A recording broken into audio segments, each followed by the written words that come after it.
Okay, here we have the scripture from the Dead Sea Scroll version.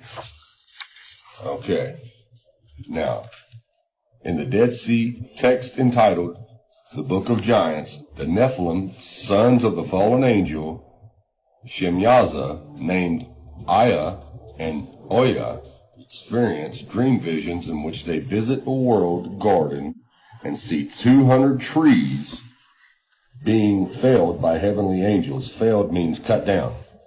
Not understanding the purpose of this allegory, they put the subject to the Nephilim council, who appoint one of their number, Mohawi, to go on their behalf to consult Enoch, who now resides in an earthly paradise. To this end, Mohawi then rose up into the air like the whirlwinds and flew with the help of his hands like winged eagle over the cultivated lands and crossed solitude the giant desert. And he caught sight of Enoch, and he called to him.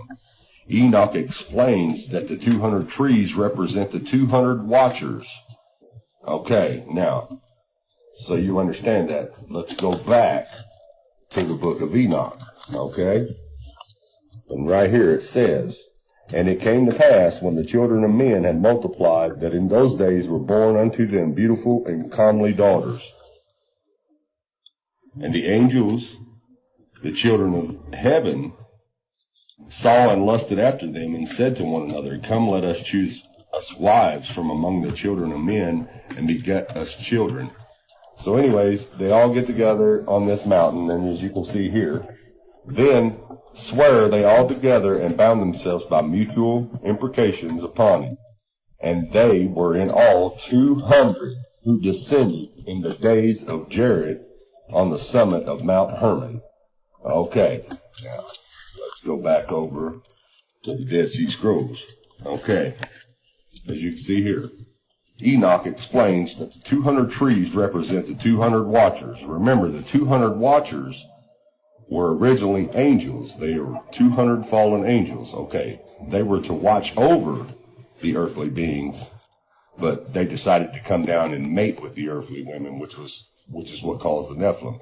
Okay, so while the felling of their trunks signified their destruction in a coming conflagration and deluge, that means the flood was coming. That's why these angels were sent down to cut down the trees. Okay, and just like I showed you in Enoch 66:2, God sent the angels to work at the trees. So anyway, now keep in mind that there were 200 trees for the 200 angels. Now, as you can see here in the Dead Sea Scrolls, and from the book of Enoch, and from Daniel, from the Holy Bible, the giants did not cut down the trees. God sent angels here to cut down the trees because he was getting ready to flood the earth. And the only thing that would have been big enough to climb those trees to the heavens would have been the giants. So God knew what he was doing when he sent the angels here to cut them down before he even flooded the earth. And I did explain that that's the way it happened in the first video I made, but now I have the Dead Sea Scrolls to back up that evidence.